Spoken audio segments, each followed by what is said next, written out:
Hello and welcome to another video with me, Christian Rauchenwald. In today's video, I'm going to discuss the potential value of Pi Network's PiCoin with you and why most of the predictions made so far, at least in my opinion, are useless and are actually harming the future potential value of PiCoin and as a result are harming you and how much financial gain you can potentially get out of your PiCoins. If you have no idea what Pi Network is and what I'm talking about, I recommend that you use the link in the description or the pinned comment down below to create your free account and to get your share of PiCoins for free today, and click on the card up here to check out my original review about Pi Network that explains also how it works. That said, make sure that you watch this video until the end, and if you don't understand everything the first time, don't worry, simply watch it again. This is probably the most important video regarding Pi you will ever watch, and if possible, go somewhere where you can watch it in peace without being interrupted by others. And yes, I'm serious about it. If you want to get the most out of your PiCoins, this is the one video you have to watch, understand and share with other Pi Network users. However, for legal reasons, I also have to mention that everything I share in this video is obviously my personal opinion and not financial advice. You obviously have to do your own research and make your own decisions.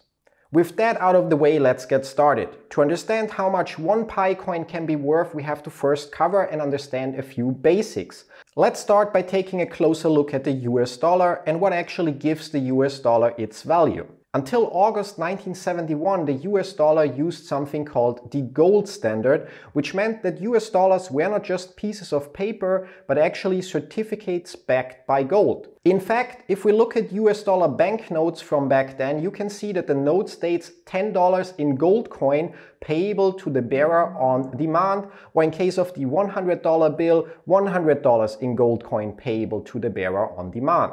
This also meant that the US government couldn't just print as much money as they wanted, but that they needed to have the equivalent of all the money in circulation in gold somewhere. However, since August 1971, that's not the case anymore, and the value of the US dollar isn't tied to anything other than the belief that it has a real value. As we can see on this graph from tradingeconomics.com that shows the so-called M0 money supply for the last 25 years, ending the gold standard more or less allowed the government to simply print more money without any limit whenever they wanted to. And just in case you're wondering, the M0 money supply counts all the US dollar coins, paper bills and US dollars in central bank reserves, so pretty much the total amount of US dollar that exists. So the M0 money supply is basically similar to the circulating supply of a cryptocurrency, with the exception that almost all cryptocurrencies have a maximum supply and the US dollar doesn't. If we take a look at another graphic from Fred that shows the amount of US dollars in circulation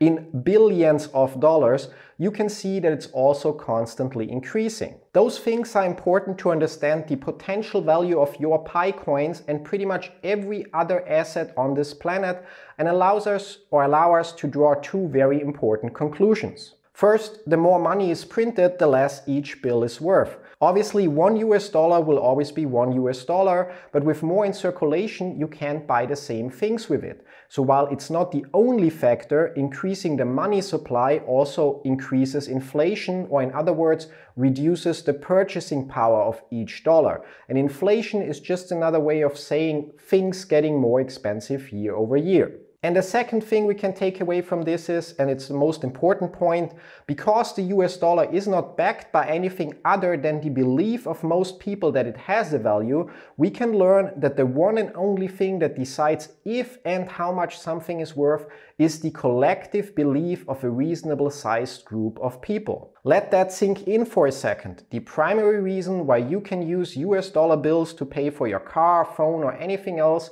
is because the majority of people on this planet believe that that piece of paper has a value. At this point, I want to mention that many of the things I shared so far are simplified, and obviously the whole monetary system is more complicated than that. Anyways, now that we got that out of the way, there are a few other things that you have to understand that determine the value of everything you can buy nowadays, and one of those things is supply and demand. To keep this very simple, imagine you are the only person on eBay selling the new iPhone that is sold out everywhere else, and there are a million people that want to buy it. Chances are, with very limited supply and such huge demand that someone will be willing to pay an insane amount of money for your iPhone. On the other hand, let's consider two similar scenarios. The first, 1 million people are trying to sell their iPhone on eBay, but there are only 1,000 people that want to buy one. In this case, the majority of people won't be able to sell their iPhone at all, and the 1,000 people that get to sell theirs likely will be the ones that list it for the lowest price. And the second scenario, 1 million people own an iPhone, but only 100 people want to sell it, and there are 1,000 people that are looking to buy that iPhone. In this case, the situation is again similar to the first one because the demand is much higher than the supply, even though there are many more people that own an iPhone. Simply because they're not listing it for sale, the available supply is reduced and the price that is being paid for the relatively small number of iPhones sold will again be much higher. What we can learn from this is that even if an asset has an incredibly high supply, it does not mean that it will have a low value, as long as there is either a balance between supply and demand or the demand is higher than the available supply. And more importantly, the majority of owners of a specific asset regulates the supply and has a huge impact on the price of that asset on the market. The same principle applies to the prices of shares on the stock market. If more people are trying to sell than there are people willing to buy, the people selling have to start to lower the price to find a buyer, and in the end the price of the stock starts dropping.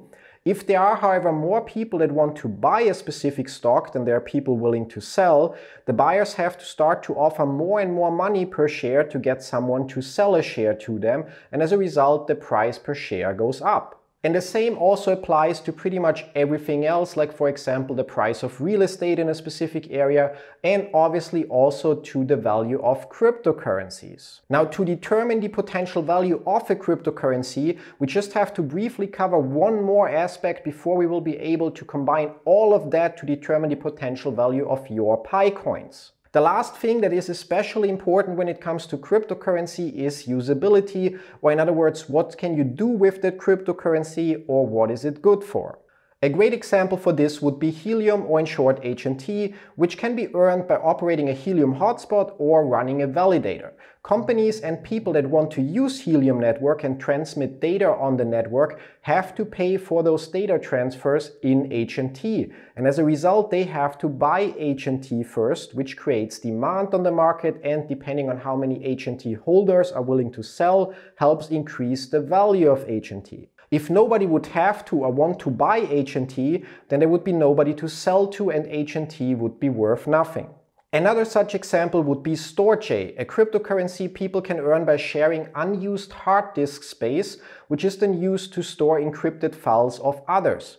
Users that want to store their files have to pay a certain amount either in Storj or in fiat currency that then is also used to buy Storj on the market. And you guessed it, just like with HNT, that is what creates demand for Storj on the market and helps drive up the price over time. On the other hand, we also have cryptocurrencies that serve no real purpose at all, like Doge or Shiba Inu, and yet they still increase in value, or at least increased a lot in the past. In those cases, the demand is often created by celebrities and influencers, and we have to remind ourselves about something that we learned earlier in this video. The value of US dollar basically only exists because enough people believe that it has a specific value. Well, and the same goes for cryptocurrencies like that. There's one last example I want to show you, and that is Tether USD, or in short USDT, a so-called stablecoin that has a constant value of more or less exactly $1 per USDT, as you can see on the screenshot here.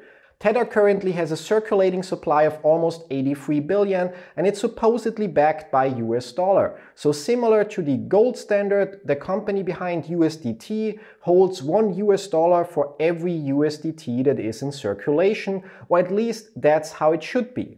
According to an article of the Financial Times, the latest audit of Tether at the end of March 2021 shows that only 2.9% of the entire USDT supply are actually backed by US dollars in cash. Overall, only 75.85% are backed by what Tether calls cash, cash equivalents, and other short-term deposits and commercial papers.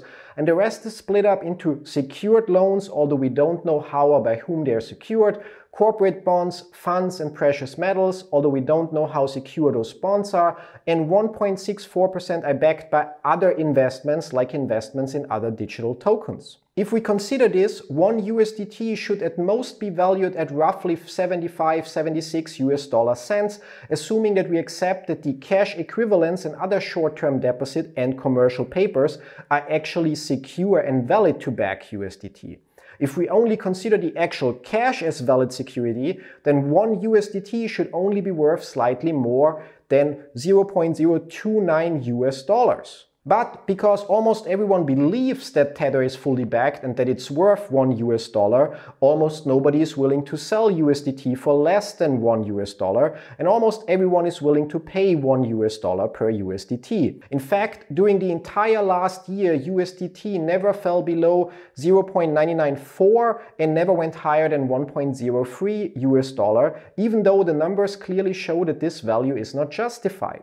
By now, you already know why that is the case. Exactly, because enough people believe that one USDT is worth $1 US and nobody is selling USDT for less, while everyone is willing to pay $1 US per USDT, even though Tether's own audits prove that the value isn't secured the way it should be. So far so good. Now that we know all of that, we can use that information to determine how much your Pi coins are actually worth and understand why everyone that's running around and claims Pi will be worth a few cents, a few dollars, less than a few cents, isn't doing you any favors and is actually harming the potential value of your Pi coins. At the time of recording this video, Pi Network just launched their enclosed mainnet.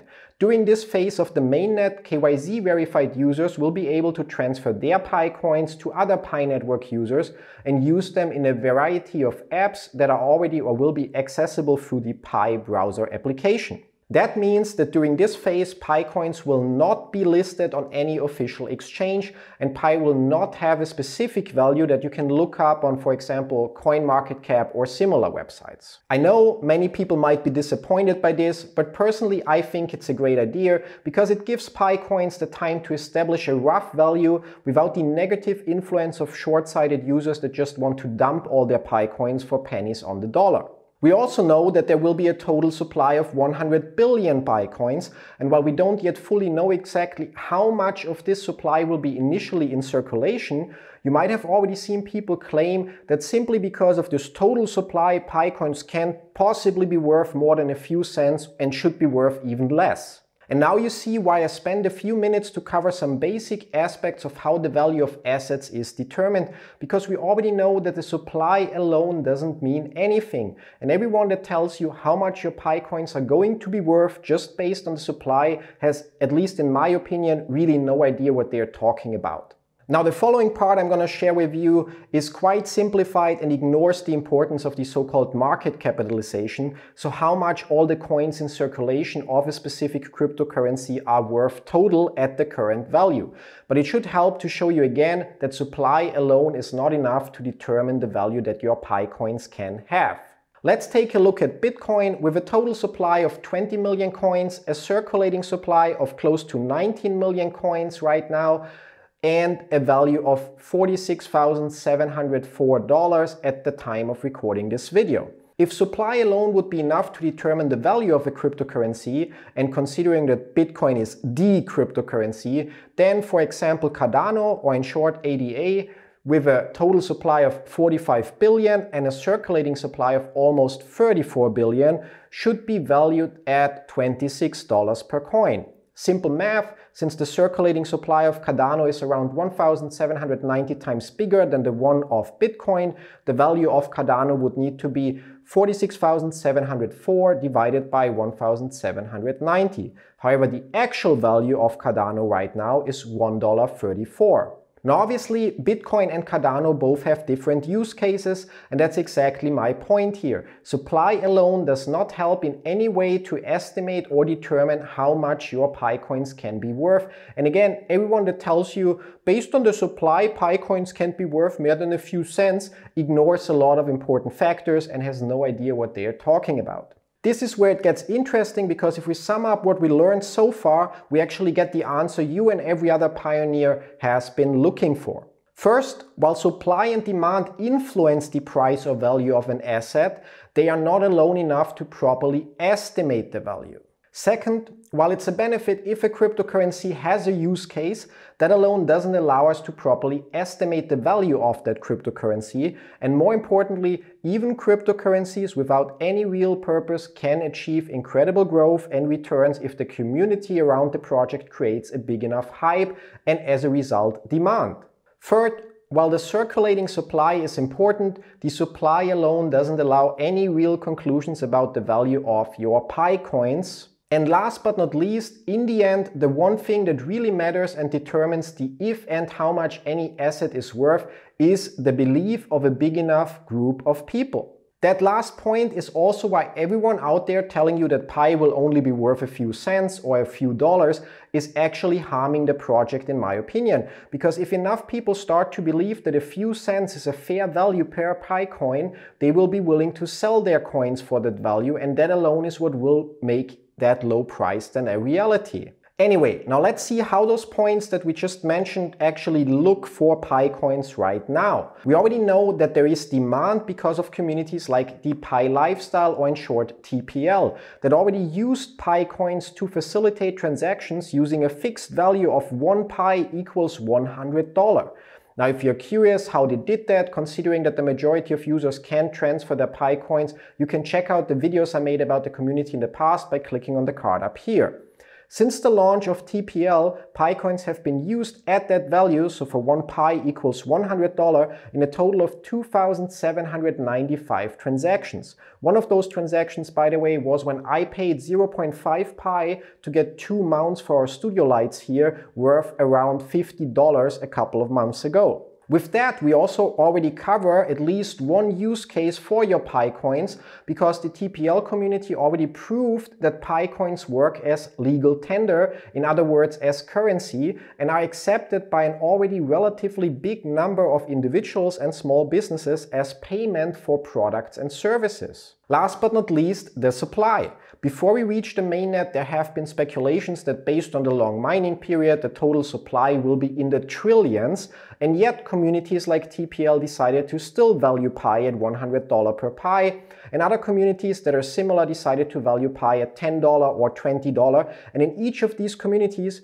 people were and are still okay with that value. However, now we know that the supply with 100 billion total Pi coins is a lot less, and the initial circulating supply will even be smaller than what most people originally expected and estimated. So if thousands of people valued Pi at $10, $20, or like in the case of TPL at $100 per Pi coin, when they assumed the total supply would be much bigger, I don't see why suddenly any of those three values shouldn't be possible anymore, now that Pi finally becomes transferable between all verified users, if we consider that the actual supply is much lower than what was expected. I know some people will now complain that at $100 per Pi coin, Pi would have a market capitalization of, if I did the math correctly, 10 trillion US dollar, and that would be much bigger than Bitcoin's current market cap. And that's a valid point, but just like the supply, market capitalization alone also only means so much.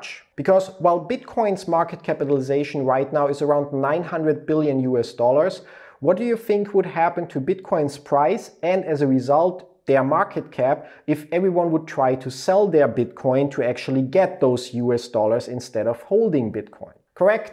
Bitcoin would end up with a market cap of pretty much zero, because if everyone wants to sell and nobody wants to buy, the price would plummet. In other words, market capitalization, while an important metric, is more or less just a theoretical value, because it's impossible to cash in the entire market cap, because if you would try to do that, or if people would try to do that, the price would crash as a result and the market cap would go to zero anyways. So as we can see, Pi, compared to many other cryptocurrencies out there, fulfills all the requirements for a successful and reasonably valued cryptocurrency, and you should never forget that. Most importantly, it already has at least a few thousand users that believe that even a value of $100 per Pi coin is fair and possible, and that's the really important thing, at least in my opinion. Now, while I would love to tell you that based on all of that, Pi coins will definitely be worth $100 per Pi coin, the real takeaway here is that you should not ask yourself how much Pi coins will be worth, and you should not listen to any single person, not even me, that tells you Pi will be worth exactly that much or Pi can't be worth more than this. But ask yourself how much Pi coins should be worth, considering the already existing use cases, the total supply that we now know, and all the other factors we covered in this video and everything else you already know about Pi Network. Now that's it. I honestly hope that you were able to take something away from this video that will help you not only determine how much your Pi coins should be worth, but also to understand which factors influence the value of everything else in your life. If I did a good job with this video, you'll realize that the value of most things simply comes from the belief of a big enough group of people, and often it's not backed by anything. So it's up to each pioneer to help others develop the belief that their Pi coins are worth much more than just a few cents. Anyways, that's it for today. As always, if you have any questions whatsoever, if you disagree with something or everything that I said in this video, or if you fully agree, feel free to leave a comment down below, or even better, use the link in the description or the pinned comment below to join our Discord community and discuss Pi Network and other projects with me and the community there. Thanks for watching. See you in one of my other videos. Till then, bye bye.